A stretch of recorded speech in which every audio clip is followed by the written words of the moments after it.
Ito ang Broad Streamcast Communicators, ang naiiba at kakaibang plataporma sa digital broadcast. Mula Luzon, Visayas, Mindanao hanggang sa iba't ibang dako ng mundo. Broad Streamcast Communicators, ang sandigan ng sambayanan mula sa walang labis at walang kulang na pagbabalita, paglilingkod, maglalahad ng mga mapagbuong komentaryo at usaping pambayan para sa kapakanan ng karamihan. Broad Streamcast Communicators, tuwirang maglilingkod ngayon hanggang sa susunod na henerasyon.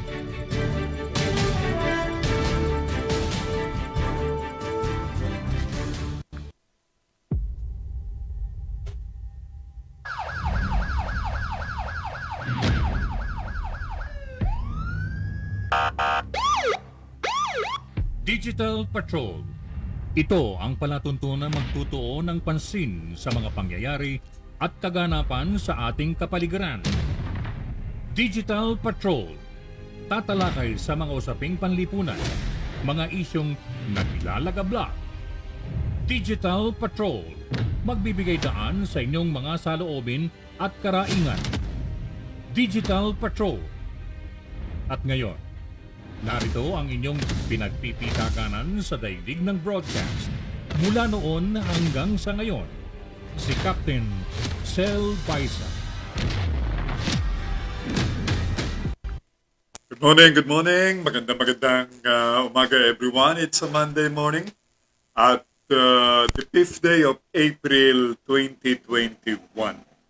Well, the good news is, yung minomonitor ng Pag-asa na low pressure area ay hindi magiging isang ganap na bagyo. That's the good news. Now, the sad news naman, mga gilog ko mga tagapakinig, is till April 11, Metro Manila area o NCR Plus ay sasailalim pa rin dito sa mahigpit na quarantine state at ito yung ECQ o Enhanced Community Quarantine. Mula ngayong araw na ito, in-extend po ito ng 1 week. Supposedly ngayong araw na ito, wala tayong hindi na ECQ. But nagkatotoo yung hinala ng marami nating mga kababayan sapagkat na-extend ang ECQ till April 11. Alright? So lahat ng mga protocols still exist. Okay. Now I'm Sel Baisa. Magandang umaga sa inyo lahat.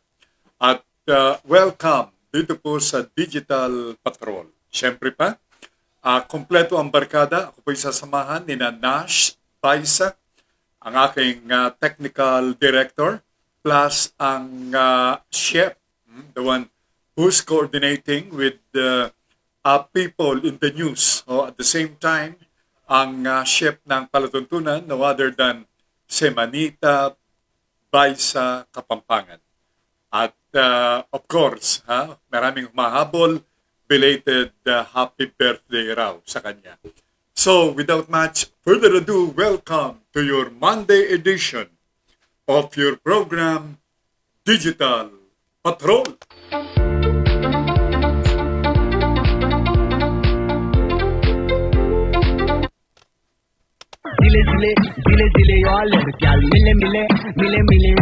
Likewise, magandang umaga sa ating mga kabarangay who will again play an active role ngayon pong panahong ito sa pamamagitan ng pagdidistribute nitong ayuda na from 1,000 pesos to 4,000 pesos.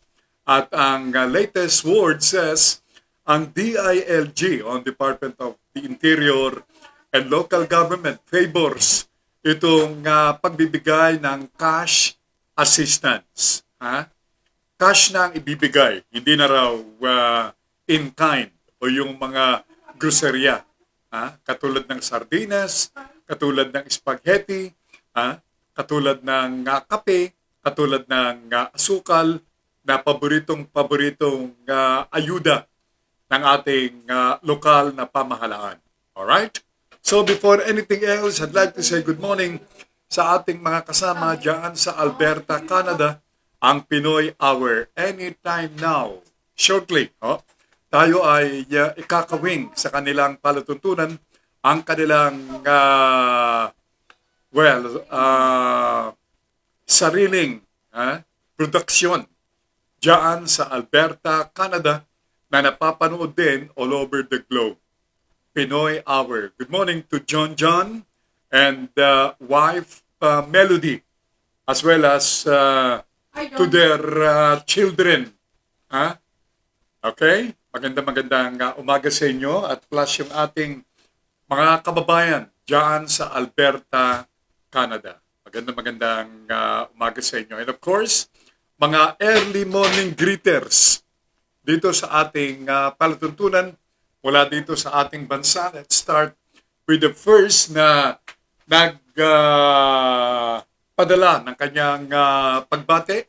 Walang iba, from Calamba, Laguna, si Melito Rodelio Militante. Kamusta kayo mga taga Laguna? Melito says, good morning, sir. Sabi niya, busy po, gumagawa po ako ng kulungan ng manok. Very well. Nag-aalaga ng manok si Melito, at the same time, nagtatanim ng gulay. Isa po sa kanyang pinagkakakitaan sa mga panahong ito. That's how he earns his living. Sabi nga po, bilib ako dito. And I know na marami sa ating mga kababayan ang mga Melito rin in person. Walang iniisip, kundi ang kung paano kumita sa marangal na paraan. Thank you so much. Go ahead, Melito. Keep up the good work. From Rachi Boom Mendiola. I like the name. Rachi Boom Mendiola. Good morning, Rachi. Hi, ang kanyang bate. Alright? Where is Rachi watching kaya? Saan kayang bahagi ng ating kapuluan? However, dun sa ating mga kababayan, all I want for you to do in favor of the program is to please share ang Digital Patrol. Okay? So, good morning sa lahat ng ating mga OFWs. Good morning din sa lahat ng ating mga kabarangay.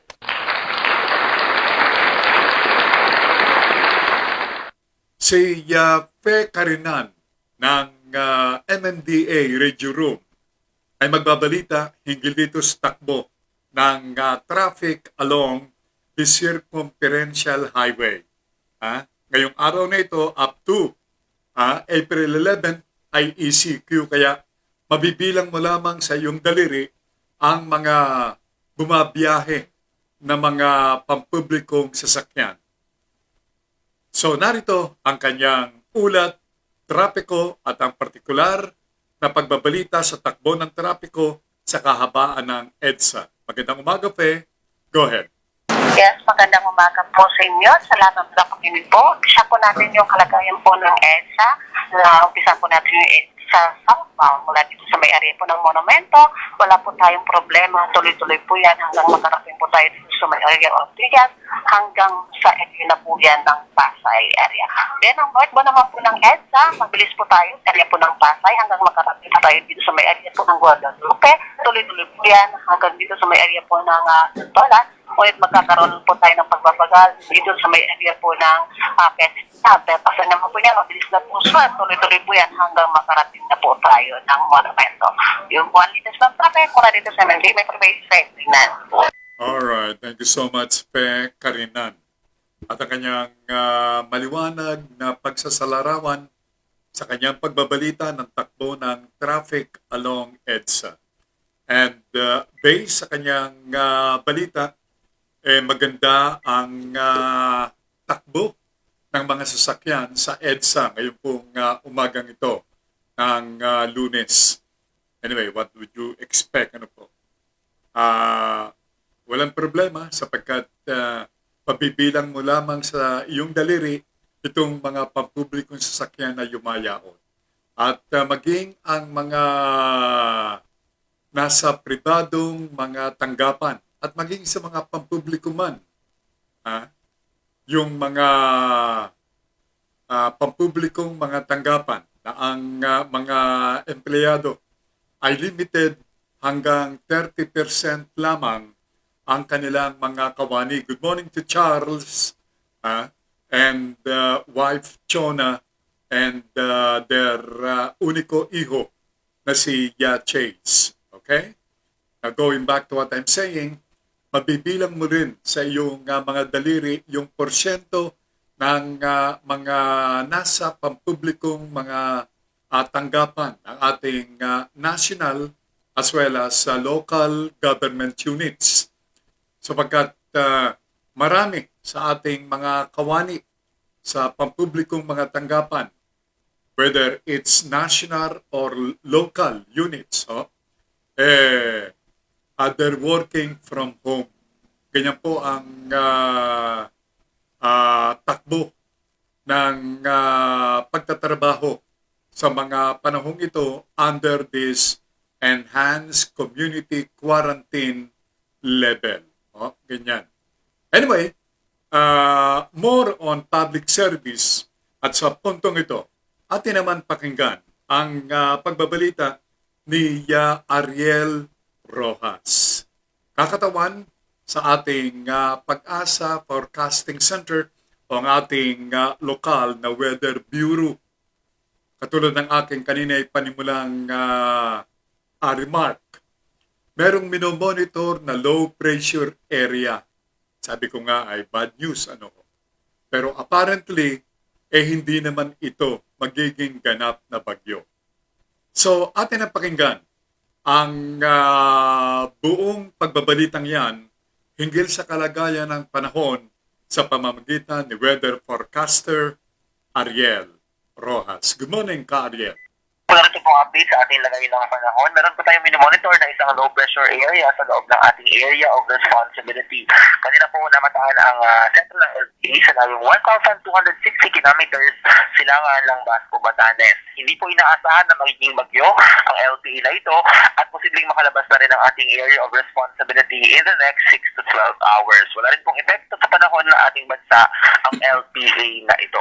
Maliban po sa LPA na ito, wala tayong minamonitor na iba pang sama ng panahon na posibleng maka-apekto sa ating bansa in the next 3 to 5 days. Sa kasalukuyan po ay nakaka-apekto itong northeasterly wind flow, itong hangin galing sa hilagang silangan dito po sa may Luzon at Visayas. Makakaranas ng maulap na kalangitan na may mga mahihinang mga pagulan ang Batanes at Cagayan. Samantala ang ibang bahagi po ng Luzon kasama na ang Metro Manila at ang Visayas makakaranas ng bahagyang maulap hanggang sa maulap na kalangitan at yung mga pagulan po mula mahina hanggang sa katamtaman. Samantala ang Mindanao naman, mainit at malisang ang panahon ang mararanasan at mataas ang tsansa ng thunderstorms sa hapon at sa gabi.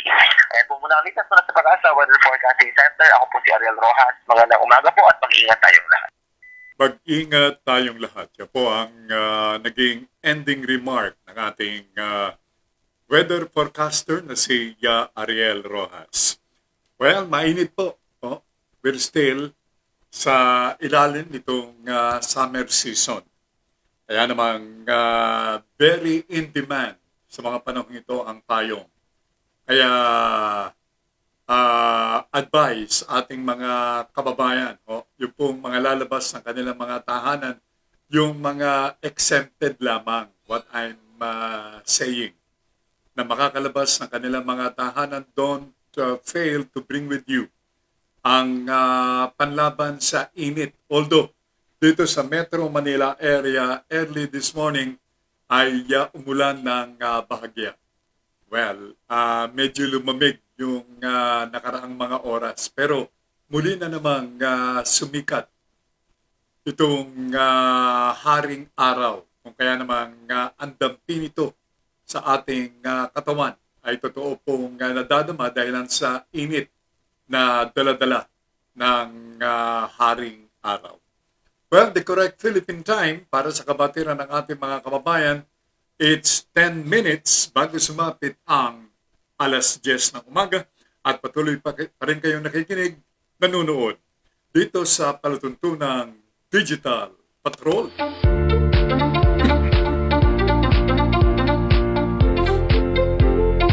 Alright. I-focus natin muna itong mga unang sandaling ito, ang ating palatuntunan dito sa walang kamatayang COVID, COVID-19. Delia Tenorio Balmores says, good morning po, watching from Dublin, Ireland. Magandang umaga, Miss Delia Tenorio Balmores. And thank you for watching. At do the program a little favor, Miss Delia.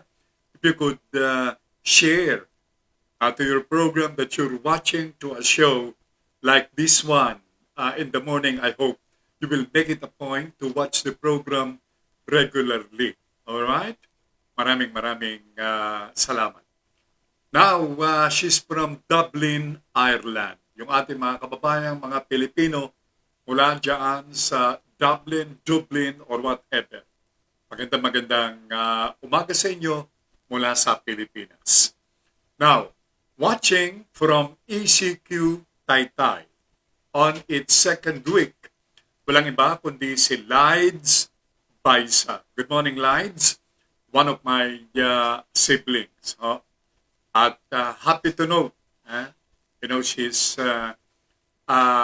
doing a great favor para po sa aming 94 years old na mother.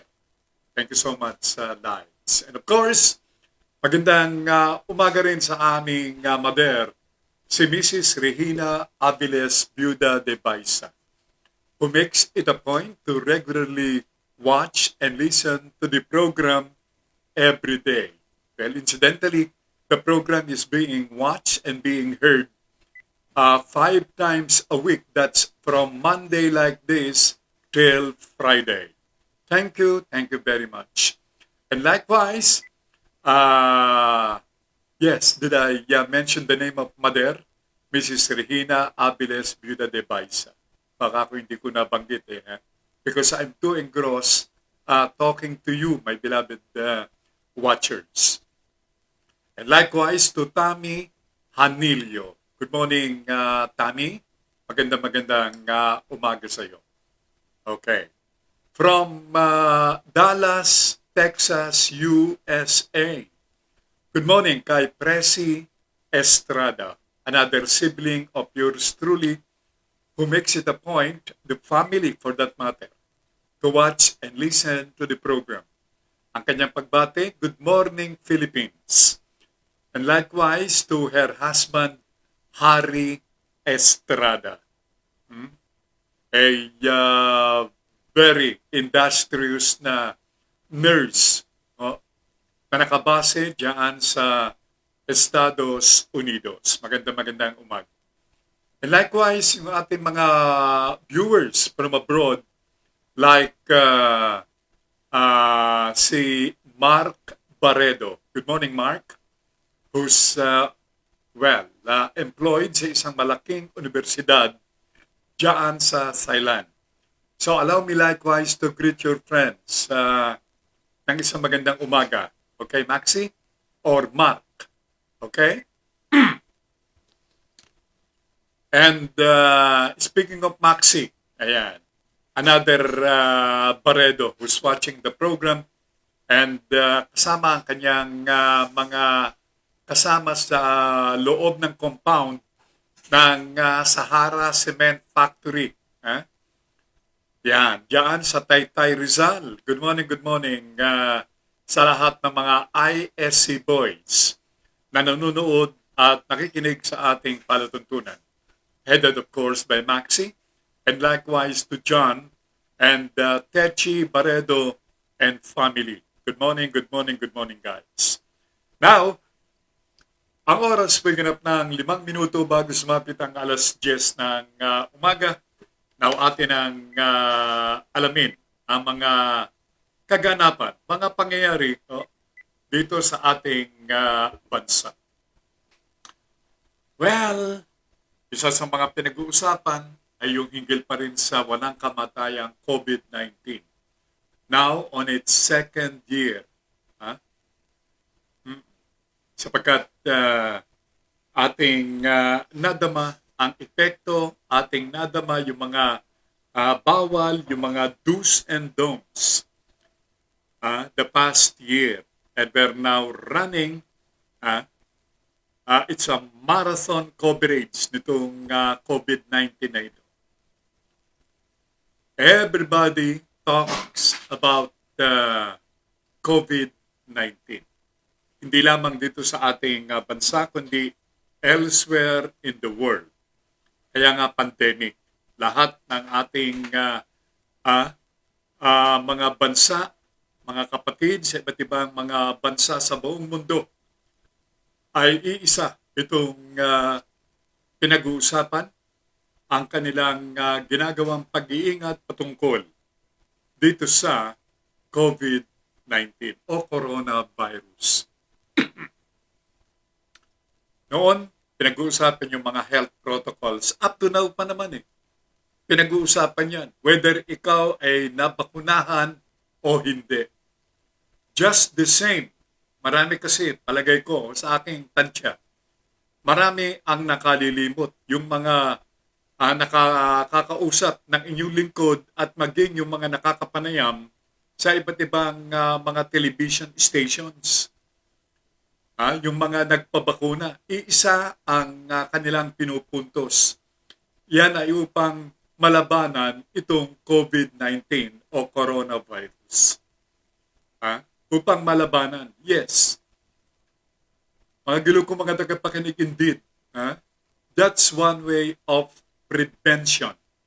Itong pagbabakuna. But, uulitin ang palatuntunan. Hindi garantiya na kapag ikaw ay nabakunahan, totally, hindi ka na magkakaroon ng COVID-19. Maraming kaso, maraming insidente na kung saan ang nabakunahan ay naulitan nitong naging positive muli dito sa COVID-19. Good morning to all watchers of Captain Manong Sel. Ang sabi ni LV Baisa Clemente, another sibling of yours truly. Medyo tumatahol na naman yung aking Guardia Civil. Ano kaya nangyayari? Sandali lang po. At anytime, bababa na yung aawat dun sa aking Guardia Civil. Ayan. Anyway, God's Clemente, the very kind husband of my sister LV, is likewise watching the program. Thank you so much. Good morning to LV. Good morning to Gods and family watching from Montreal, Canada. Now going back dito po sa COVID-19. Going back to COVID-19. Marami kasi mga dumadalo. Marami ang oo. Marami po ang sumisilip sa inyong lingkod dito sa aking kinaroroonan. And ito po itong aking mga neighbors who wants to view and wants to see how yours truly is conducting the program. Okay, and I cannot blame them. Magandang umaga sa kanila. Alright. Now, going back sa ating pinag-uusapan, of course, tuloy-tuloy ang bakunahan o roll-out vaccine dito sa ating bansa. Marami na ang nagpapaturok. Marami na ang nagpapabakuna. Yan. In short. Now, of course, ang sabi ng ating mga health specialists, panlaban niya ang bakuna. Pero, again, para doon sa mga nakalilimot, hindi totally nangangahulugan na kapag ikaw ay nabakunahan, makakalimutan mo nang sundin yung mga health protocols. It's a big no! Ha? It's a big no. Kapag ikaw ay nabakunahan, hindi mo dapat na itigil ang iyong paggamit ng face mask at face shield, ang iyong physical distancing at iyong paghuhugas ng kamay sa pamamagitan ng tubig at sabon. Mga basic health protocols. Sapagkat, ulitin ko and I might sound makulit, pero para po ito sa kabutihan at kaalaman ng ating lahat. Alam mo, minsan yung sobrang excited ka na ikaw ay naturukan, nakalimutan mo na yung mga do's afterwards. Ang ginagawa mo na yung don'ts. You're inviting trouble. If that's the case. Kaya ulitin ko yung naging paalala ng ating mga doktor. Sundin at gawin ang mga health protocols. The more na kailangan ka mag-ingat, in short, pag ikaw ay napapakunahan.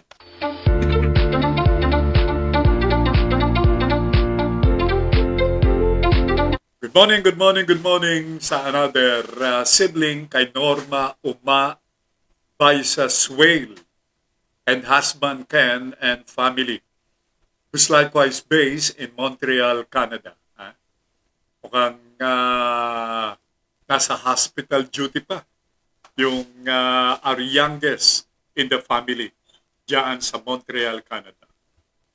Now, alam niyo po ba na itong ivermectin, ivermectin, isang sabi nila gamot daw sa hayop.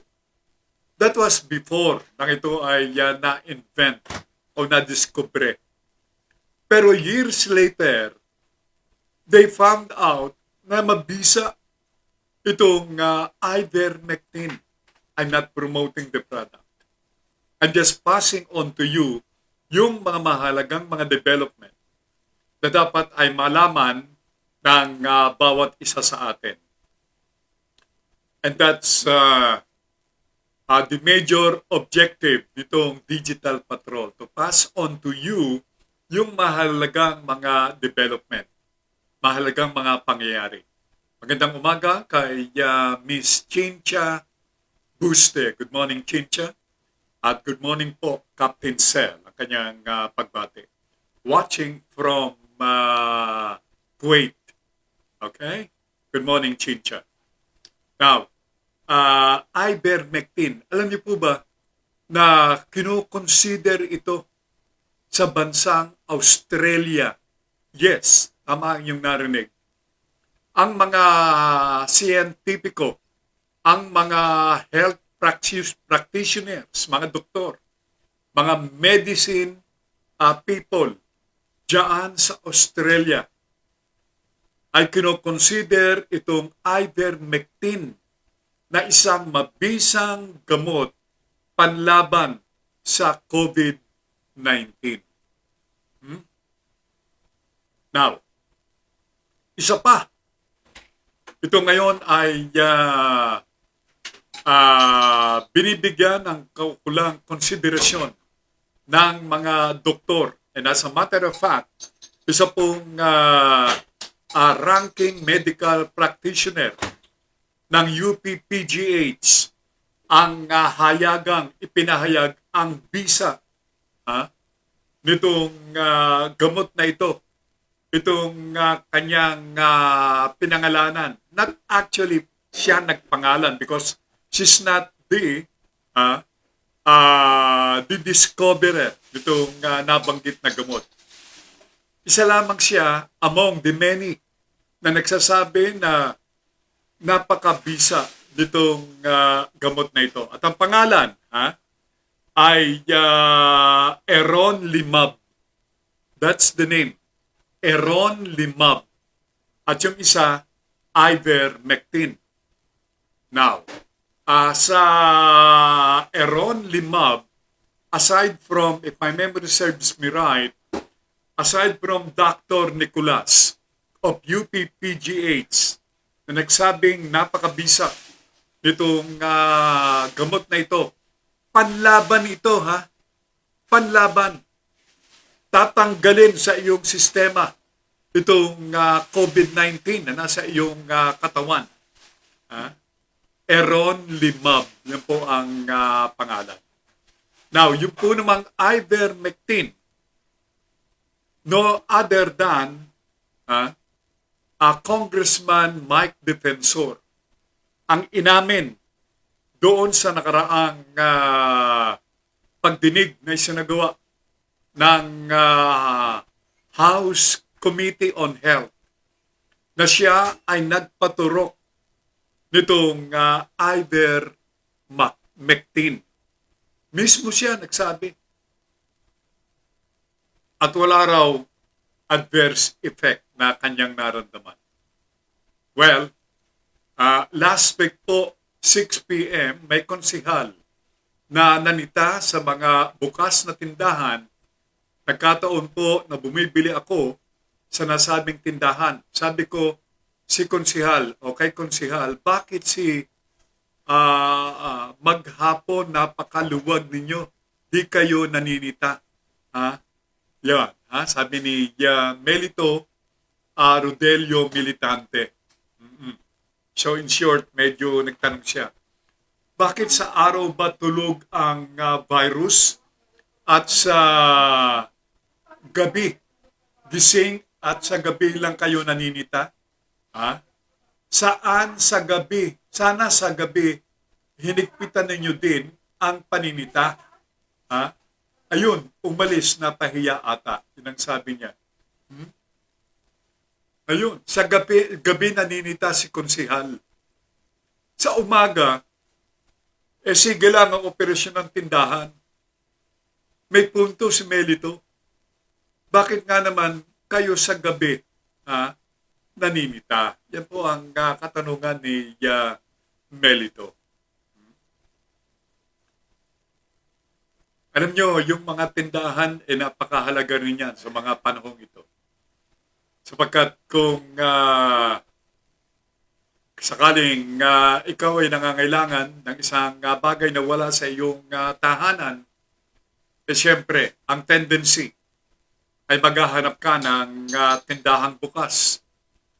Kaya namang serbisyo publiko rin itong ginagawa ng ating mga may-ari ng mga sari-sari store.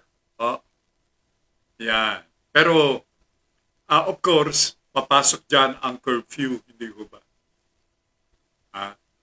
Curfew meaning, hindi ka maaaring lumabas ng iyong tahanan. Pero kung emergency, halimbawa, at si tindahan ay meron tindang gamot na kakailanganin o anumang gamit na iyong kakailanganin on one particular time of the night, at least meron kang pupuntahan.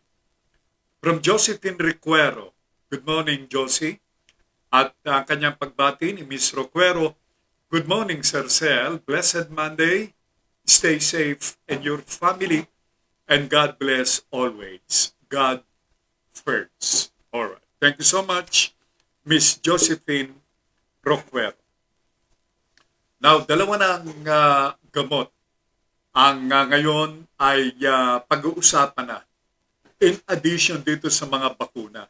Hindi po ito bakuna ho. Itong Eronlimab at ang ivermectin. Ito ay kapsula na maaari mong i-take.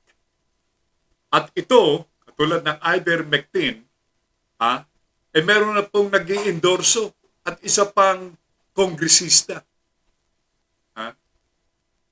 At meron ding isang doktor in person of Dr. Nicolas na ini-endorso naman itong Leronlimab. Leronlimab na gamot dito sa coronavirus. Good morning kay Alo o Kaloy Quesada. Good morning, Kaloy and family.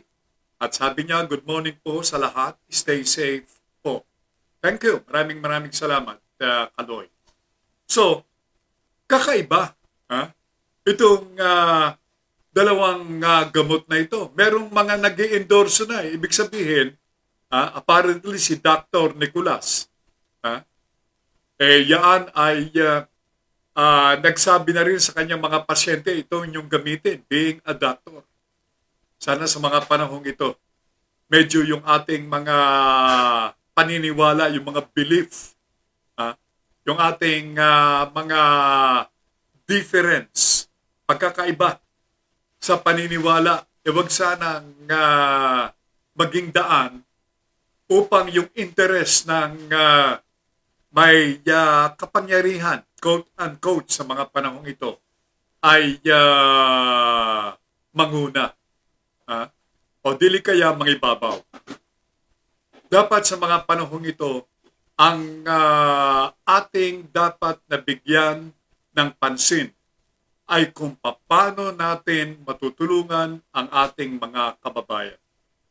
Sapagkat 2 taon na, o magdadalawang taon na ang puro COVID-19 ang ating pinag-uusapan. Marami ang nawala ng hanap buhay, marami ang negosyo nagsarado, marami ang sad to say namatay, at marami pa rin itong mga nasa mga pagamutan, halos mapuno na ang ating mga COVID wards, maging ang ICU sa mga pagamutan, all because of COVID-19. Now, going back to what I'm pointing out, sa ating mga kababayan, kung ganitong merong mga gamot na binibigyan ng kaukulang pansin sa bansang Australia, boto sila rito sa ivermectin. Mahusay daw itong gamot na ito. Plus itong leronlimab. Alam nyo, I have that high and mighty feeling na when the time comes, marami pang mga gamot ang madidiskubre at marami pang mga gamot ang magsusulputan, ang maglalabasan. Maniwala kayo't sa hindi. Mangyayari po yan. Because iisa ang hangarin . Marami tayong mga kababayan na nais makatulong. Kung kaya naman, nagsusulputan itong mga gamot na ito. Now, let's give a chance dito sa mga gamot na ito. I'm not saying na yung mga bakuna mahusay o di mahusay. Hindi ko sinasabi po yan. I'm not saying that. Na huwag kayong maniwala sa bakuna. I'm not saying. What I'm saying is, kung binigyan natin ng pagkakataon itong bakuna to play its role, important role para sa ating mga kababayan na may COVID-19, bigyan din natin ng pagkakataon itong mga gamot na ini-endorso dito sa ating bansa. Who knows? Baka ito ang susi dito sa ating problema na ngayon ay kinaharap.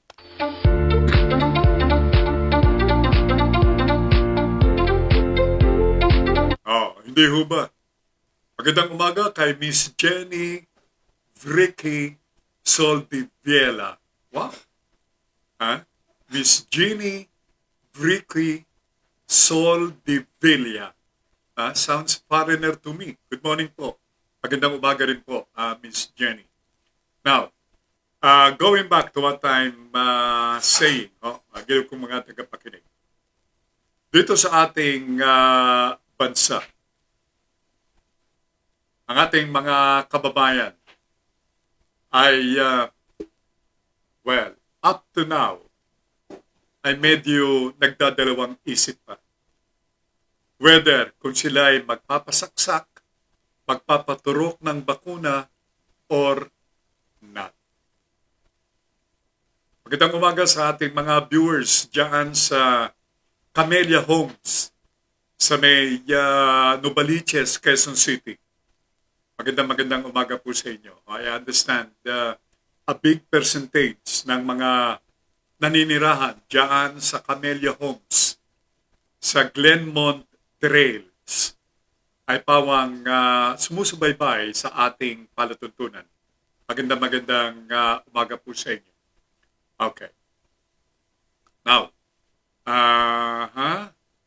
Miss Loresco Lita. Magandang umaga po. Good morning po ang sabi niya. Nanonood po kami. Thank you so much for watching, Miss Loresco Lita.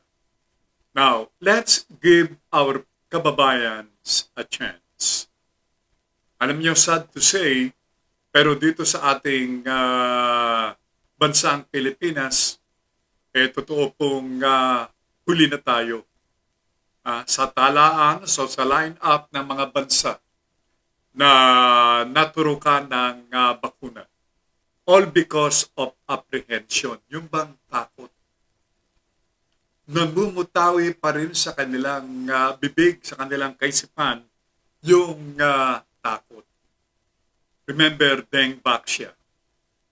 Sinimulan ni Deng Baxia.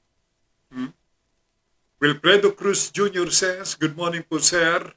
Present po, sabi niya, from General Trias, Cavite. And of course, magandang umaga sa lahat ng ating mga viewers and listeners diyan sa Cavite. Now, going back to what I'm saying,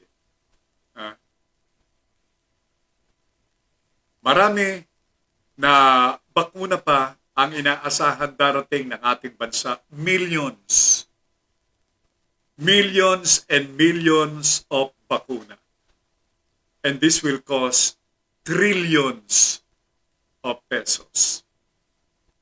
Utang ng ating bansa.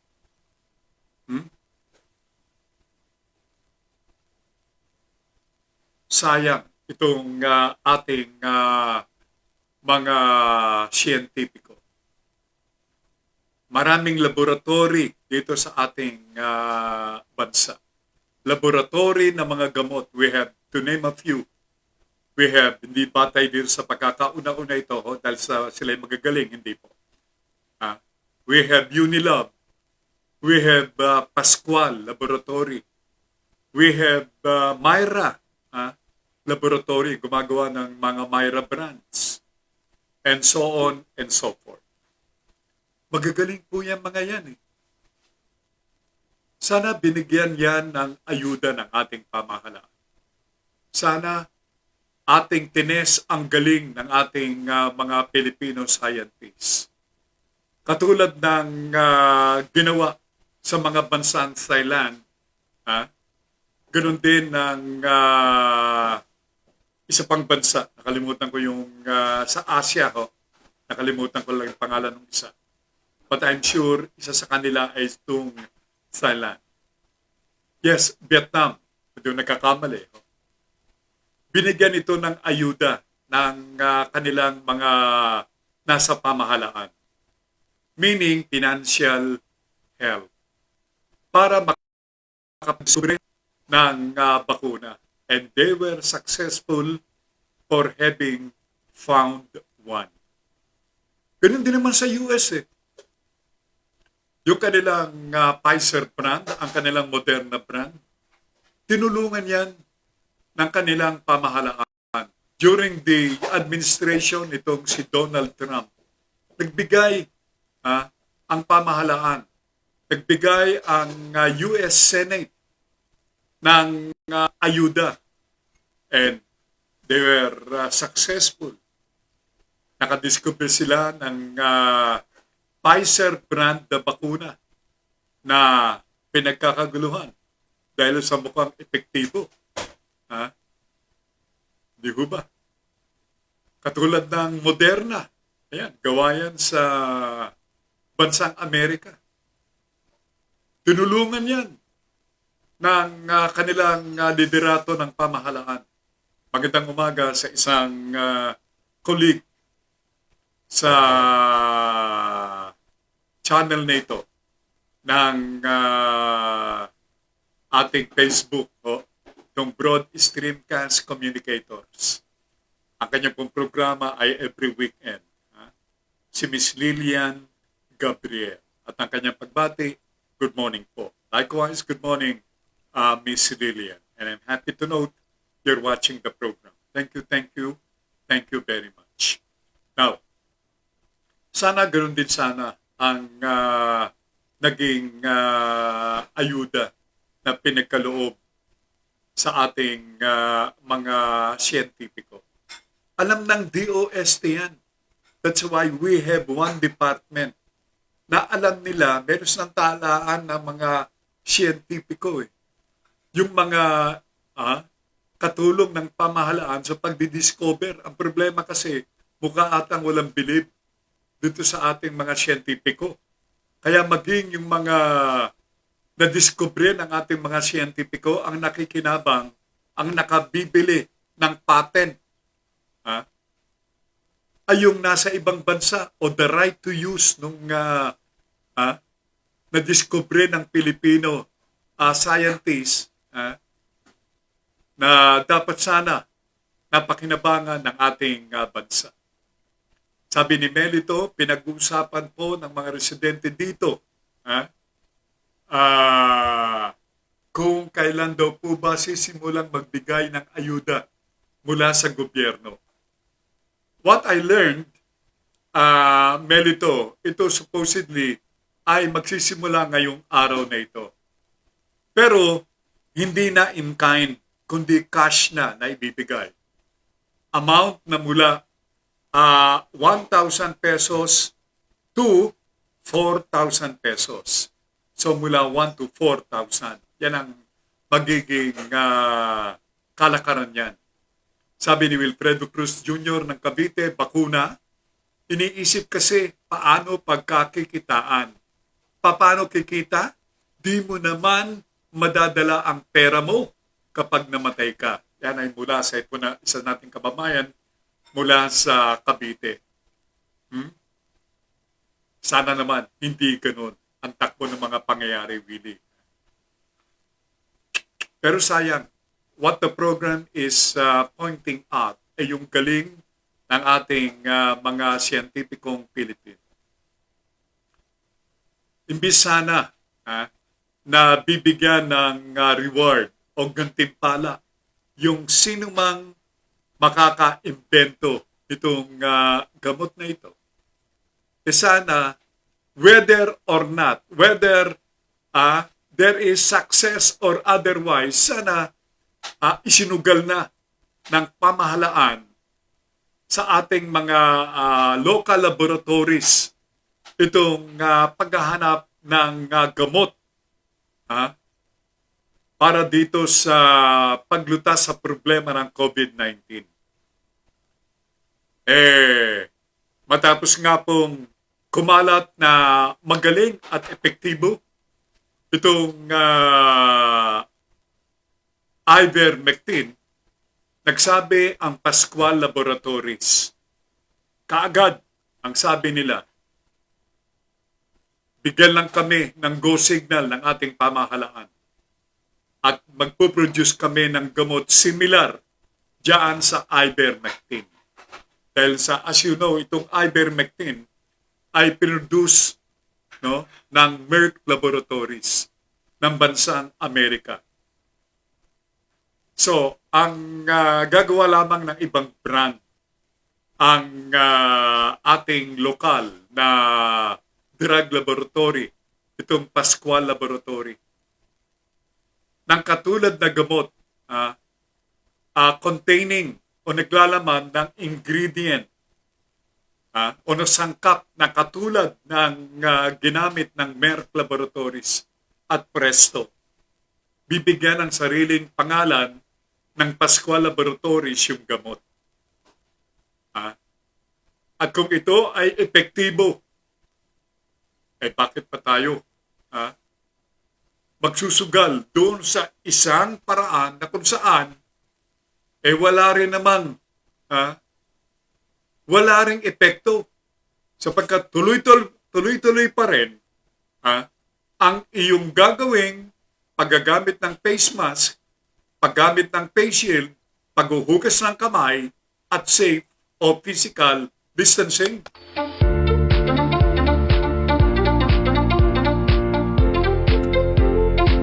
So wala nang katapusan ang ibig sabihin.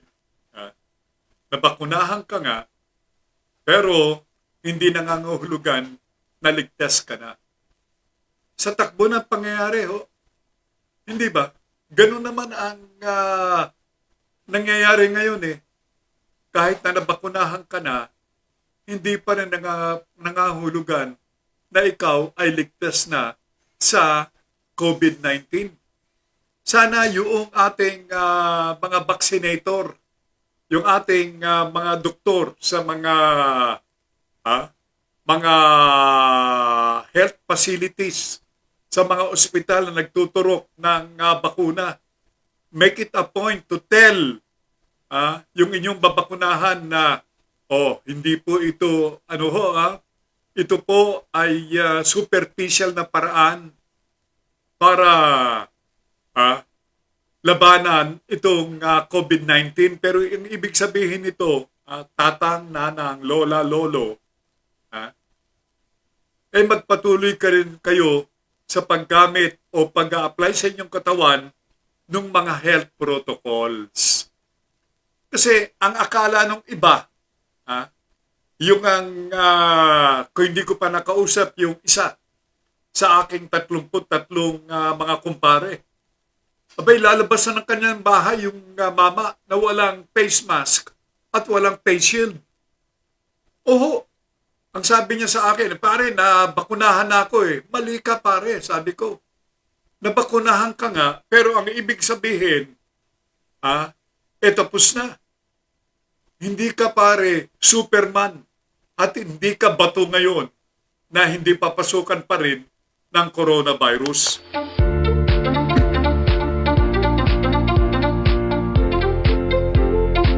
Pero dito sa muli, hindi ko ito inuundorso. Pinapasa ko lamang sa inyo yung binabanggit noong isang doktor nasa mataas na posisyon diyan sa UPPGH, si Dr. Nicolas. Mabisa para sa COVID-19 at titiyakin na papatayin nito ang virus sa inyong katawan ay itong leronlimab. Leronlimab. Yan ang pangalan ng gamot. Plus yung ivermectin. Ivermectin. Ito namang ivermectin ay pinopromote ng isang doktor mula sa Muntinlupa City. Marami na siyang mga kaibigang, mga doktor mismo ang nag-take nitong ivermectin. Plus, yung ang si Congressman Defensor ng Quezon City. Okay. Yung sa side ng ivermectin, may kilala po akong doktor, ayaw magpabanggit ng kanyang pangalan. Baka raw po siya ma-misunderstood. May punto rin yung mama. Siya at ang kanyang may bahay, 10 ng kanilang anak na 2 taong gulang, nabigyan na itong gamot na ivermectin. Kaya pala minsan nung mag-usap kaming dalawa sa pamamagitan nitong Facebook, hindi na siya. Wala na siyang face mask, wala nang face shield, at siya ay malakas ng loob na pumapasok sa kanyang clinic, sa kanyang o sa tanggapang kanyang pinapasukan. Isa po siyang company doctor. Okay. Now anyway, marami naman ang nagsasabi na epektibo sa kanila ang bakuna. Well and good. Alam niyo, sa mga panahong ito, huwag niyong sisisihin kung ating mga kababayan na hindi magpapabakuna. Huwag naman sana. Sapagkat yung isa kong kakilala ay nagpaturok ng nagpabakuna dahilan sa takot na baka siya mawalan ng hanap buhay. Sapagkat ang sabi daw, di umano ng barangay sa kanya, mag-i-issue sila ng certificate na siya ay nabakunahan para magpatuloy siya sa kanyang pagtatrabaho sa kumpanyang kanyang pinapasukan. Wala ata akong narinig na ganyang kalakaran sa ating mga barangay officials. Please, wag sana kayong gagawa ng anumang kwento na maaring ikatakot ng ating mga kababayan. And in the process, ay magpapabakuna simply because ayaw nilang mawala ng hanap buhay, although ito ay labag sa kanilang isipan at labag sa kanilang paniwala.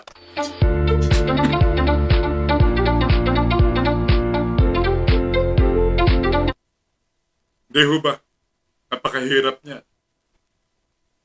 Na nagtatalo ang iyong isipan. Ikaw ba ay magpapabakuna? Although,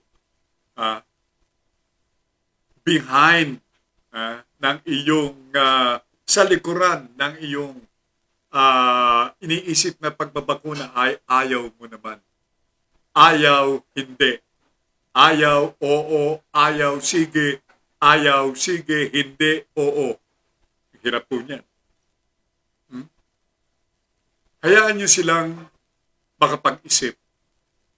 At sana sa ating mga opisyales ng Food and Drug Administration, sana kapag ang mga manufacturers o kinatawan nito, ang mga gamot na ating nabanggit na sang-ayon sa mga doktor na ito nagsasabi, FDA, doktor na itong mga ito, alam nila kung ano ang mabisa. Sana bigyan nyo ng chance. The same manner na binigyan nyo ng pagkakataon yung mga bakuna.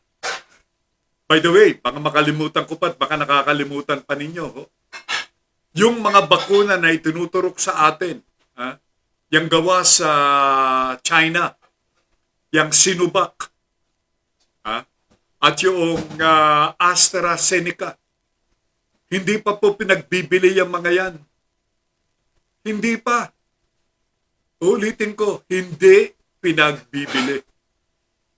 Yan ay binigyan lamang ng otorisasyon ng FDA na for emergency use.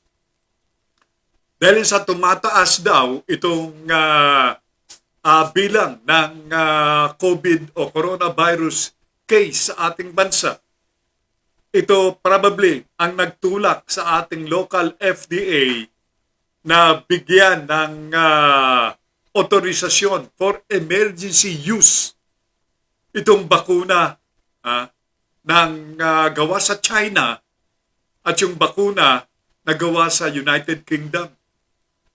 Pero up to now, hindi pa nagmamanufacture ang mga ito para bilhin. May nabalita na ba kayo?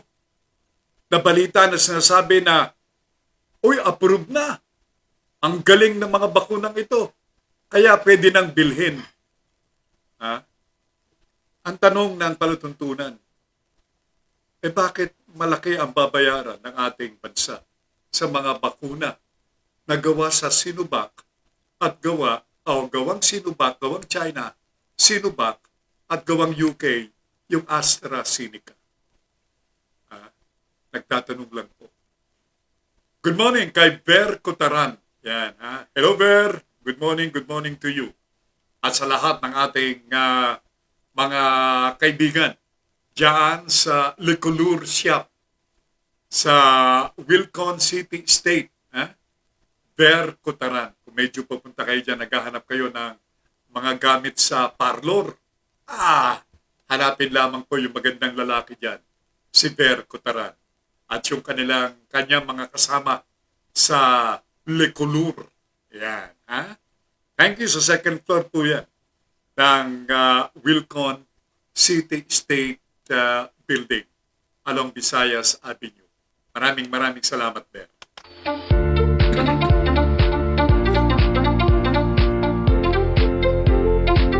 Alright. Now, si Mayor Yorme, ay niya patawag na Mayor Yorme, Isko Moreno, nagpaturok na, nagpabakuna na. You're welcome, Bear. Nagpaturok na ng bakuna. At I understand na marami ng mga alkalde ang babakunahan din ngayong araw na ito. Hindi nagkakamali. Si Mayora Joy Belmonte ng Quezon City ay matuturukan din ng bakuna ngayong araw na ito. Good morning kay Miss Yoli Austria. Good morning, Yoli. Good morning po ang kanyang bate, Sir Sel. Ingat po lagi and God bless. Thank you so much, Miss Yoli Austria and family. Thank you so much. Si Mayor ng San Juan, na si Francis Zamora, kung di nagkakamali, is likewise scheduled to have himself vaccinated ngayong araw na ito. At marami pa pong iba. That's their decision. Kaya okay, hindi ko ba? Ang sa kanila ay to make them and to enable them to be a model of their constituents. Kung kaya naman sila ay nagpapabakuna. Alright? You're welcome, Yoli. Now, speaking of Manila, alam nyo, talagang itong si Yorme, bilibang palatuntunan dito. But I'm not endorsing the good Yorme of Manila to run for a higher position next election. Hindi yun ang aking pinupunto rito. Ang ibig ko lamang sabihin, laging ang kanyang step is apparently ahead each time. Alam niyo po ba na ang lungsod ng Maynila, handa na po yung kanilang ayuda. Pakinggan niyo ito. Yung po, ang kanilang tulong na ibibigay sa mga taga-lungsod, May, June, July. Hindi po nagbibiro. Sa aming mismo ni Isko Moreno yan. Kung sakaling kakailanganin, hindi na mag-iisip ang lungsod ng Maynila sapagkat meron na. Bear, anytime this week, may tinatanong si Bear. Napakagandang produkto nito. Bukod tanging makikita diyan sa Lecolur. Ayan. Okay.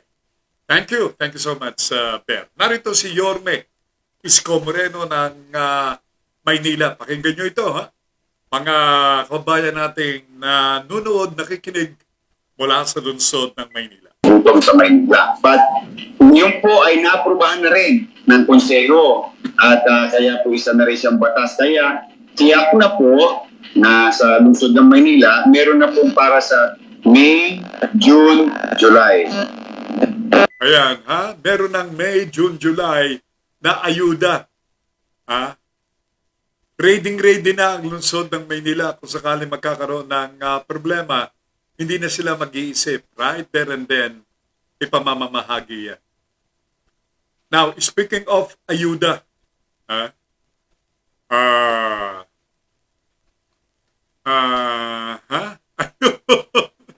sabi ni Miss Yoli Austria, kasama ko ito sa EIIB before. Oo. Ang dami naming mga nadali nung madisband yung tanggapan. Sabi ni Yoli, Sir Sel, kinilig po ako Sa tuwa ng marinig ko, name ko, naiinggit po ang asawa ko. Paki-shout naman po. Okay, good morning to Lito Boy, Austria. Thanks again. Welcome again, Yoli, to Lito Boy, Austria. Magandang umaga dito sa very beautiful couple na ito. And their beautiful children as well. Okay, the program is from 9:30 to 11 o'clock every day, Yoli and Boy. 9:30 to 11, Monday to Friday. Thank you. Thank you very much. Now, going back dito po sa lungsod ng Maynila at going back dito po sa ayuda. Of course, we'd like to commend the good mayor of Manila, Yorme Moreno. You're very much ahead. Thank you. Thank you very much. Sandali po naman. Merong pahabol dito si Berco Taran. Sir, nakikinig at nanonood yung mga taga Lekunur. Okay. One of these days, maybe today, I'll drop by. Okay, guys? Maraming salamat. Now, kung ang DILG ang tatanungin at masusunod, ang ating pong kasamang si Samuel Sami Asintado Gabon. Ang kanyang programa mula alas 6 hanggang alas 8 ng gabi dito po sa channel na ito, Broad Streamcast Communicators. Ay nagpaabot ng pagbate, great morning and a blessed day to all. Sel, watching your program from Bacoor City in Cavite. Happy viewing and listening to Digital Patrol. God first. Thank you so much, Sami. I do also watch your program. Sami Asentado Gabon. Coming to you from 6 o'clock to 8 o'clock in the evening. Now, sa ating kanina po ay binabanggit, as far as DILG is concerned, ang gusto ng DILG, according sa kanila pong spokesman na si Jonathan na Malaya, Yusek, hindi kita talaga matawagan. Ang hirap, masyado kang busy lately. Anyway, kung ang DILG ang tatanungin, pabor sila na ang ayuda na ibibigay sa ating mga kababayan under dito po sa ECQ state ng quarantine that includes National Capital Region bubbles.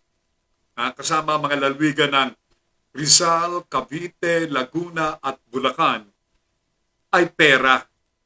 Cash ang gusto ng DILG at hindi in kind. Yan ay dahilan sa sang-ayon kay spokesman ng DILG Malaya. Ay kung cash, sapagkat ngayon nakatakdang ibigay ng LGU na ibibigay ng national government para ipamahagi ngayong araw na ito yung pera. Kaya kung bibili pa halimbawa ng in-kind, bibili ng sardinas, bibili ng asukal, bibili ng 1 kilong bigas, bibili ng corned beef, bibili ng kung anong dilata, na minsan ay expired pa, that will take time.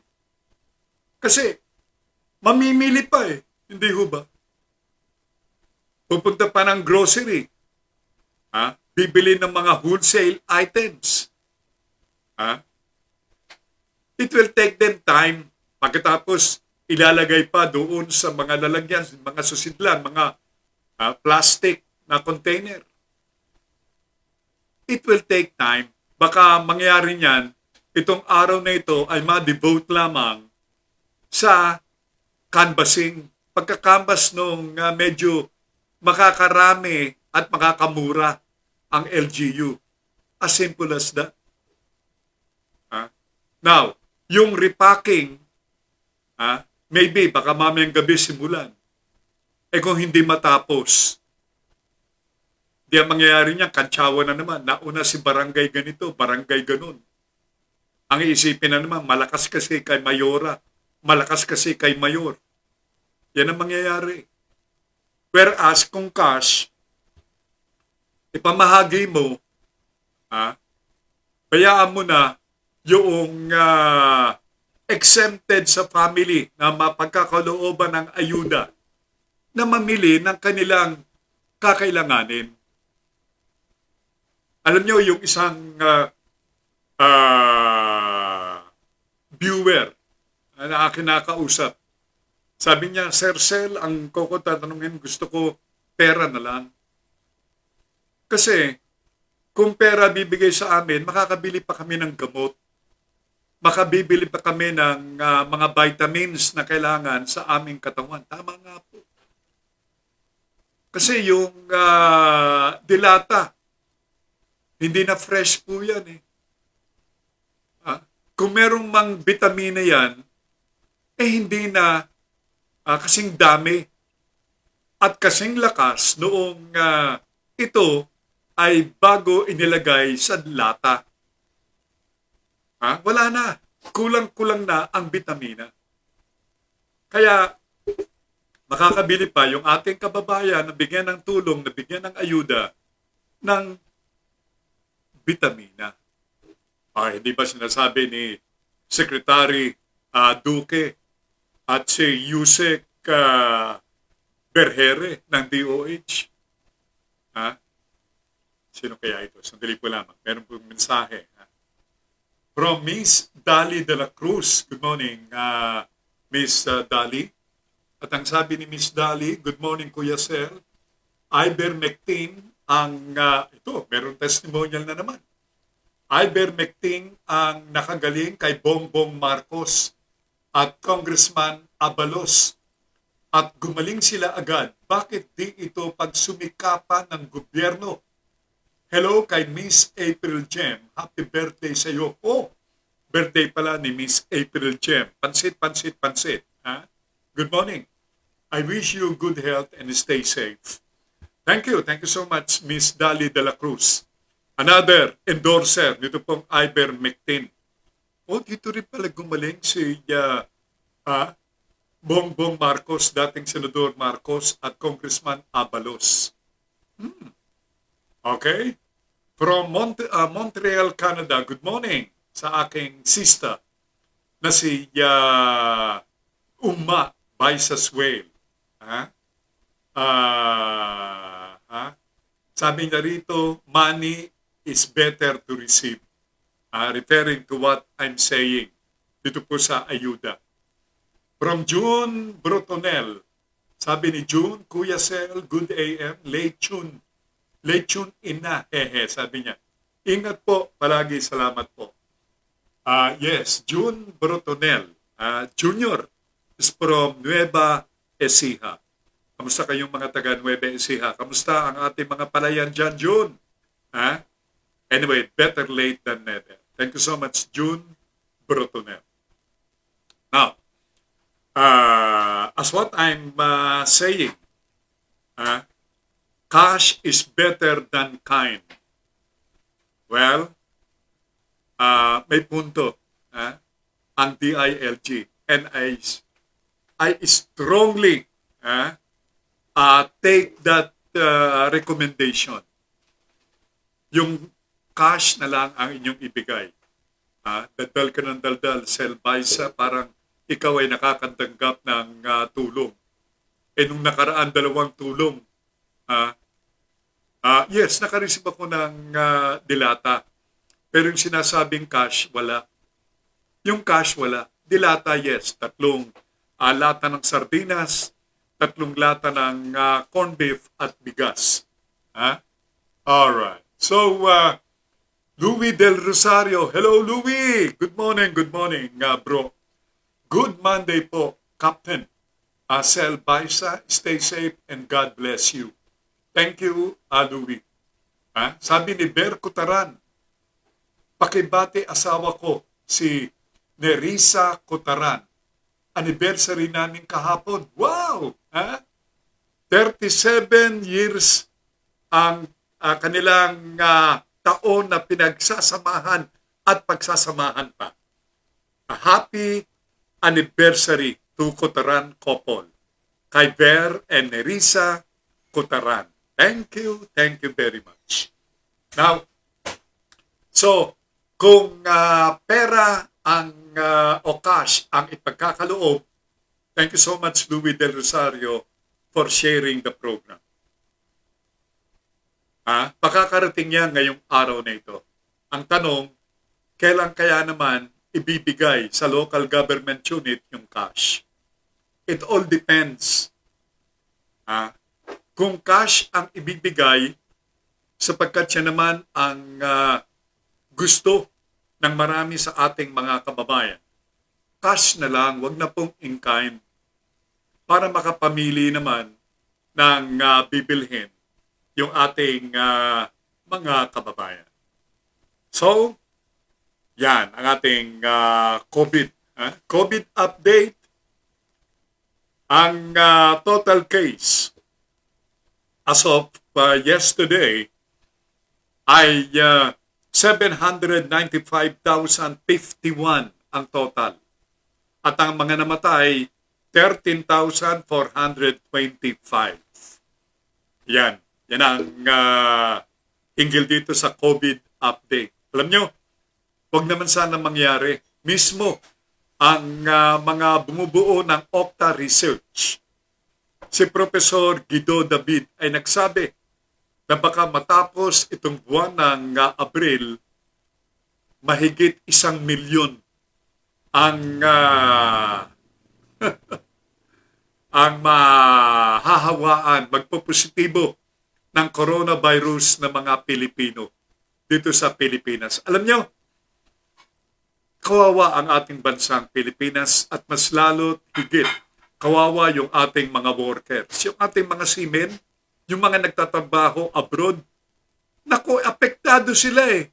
Sila itong nangungunang apektado. Sinong pamahalaan mula sa ibang bansa na matino ang kukuha ng trabahador, halimbawa, nagaling sa isang bansang nangunguna sa Western Pacific region na may pinakamakataas na kaso ng COVID-19. E di ang sagot, mag-iisip yan ng 2 beses. In short, ang masakit pa, baka wala. E di kawawa yung ating mga kababayan. Marami akong alam eh. Yung ating mga kababayan na nung kalakasan ng kanilang kita, mga seamen ito, lakas loob sila pong kumuha ng hulugan na bahay sa mga subdivision. Dahil sa may pambayad naman eh. May siguradong trabaho. Alam nyo ngayon, marami sa mga nagbebenta ng mga bahay sa mga subdivision ay yung mga workers abroad na hindi na tinatawagang magtrabaho, makabalik sa kanilang dating trabaho, sa kanilang dating posisyon. Paano? Laging COVID-19 ng COVID-19. Sana, kung hindi lang po mahalaga ito babawasan na rin natin itong COVID-19 na ito. Kawawa itong ating mga kababayan. Kawawa ang ating bansang Pilipinas. Sana walang mga damuho na natutuwa kapag ganito ang takbo ng mga pangyayari. Sapagkat pinag-uusapan nga namin ng aking mga kumpare, habang tumataas ang kaso ng COVID-19, meron namang mga grupo na natutuwa. Sige pa, parang monyo.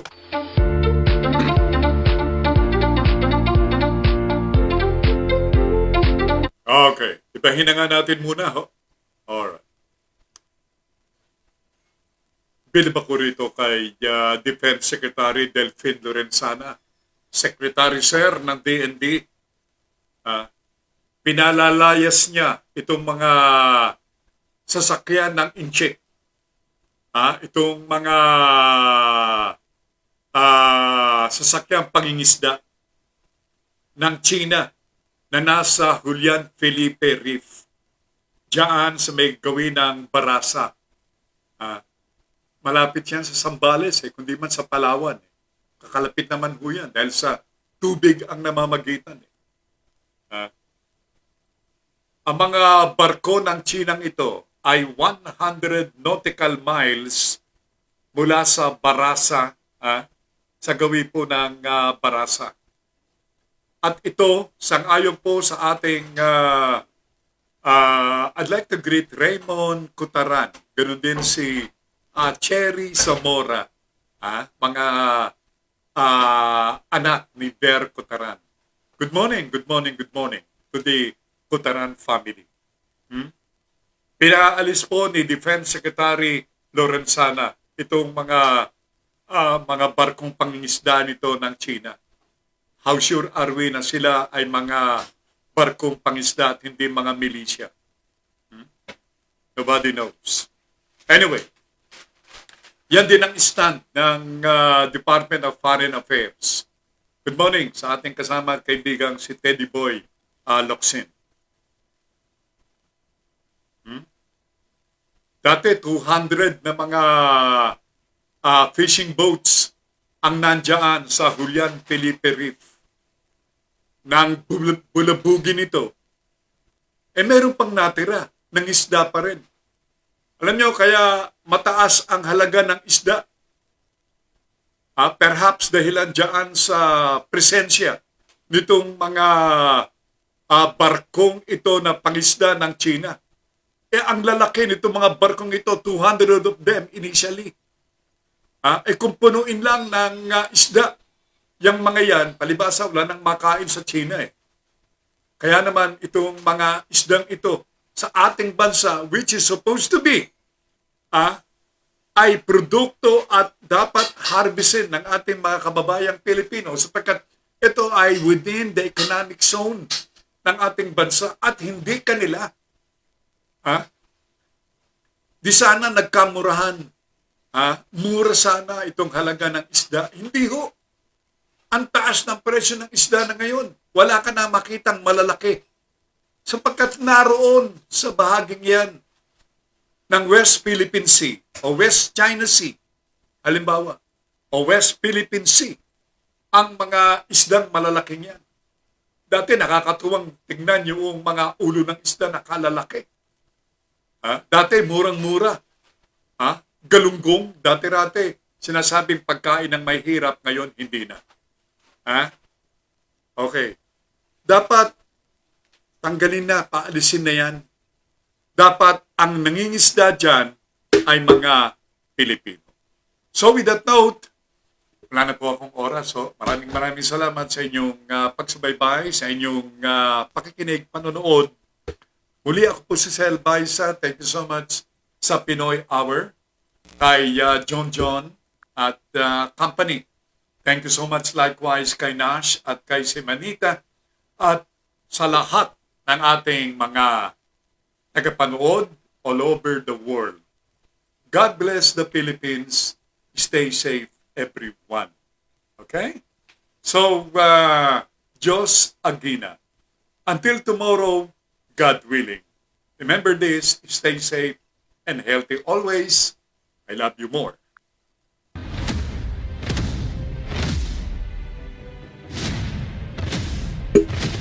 Sumainyo ang Digital Patrol. Hanggang sa muli, dito pa rin sa Broad Streamcast Communicators. Maraming salamat po.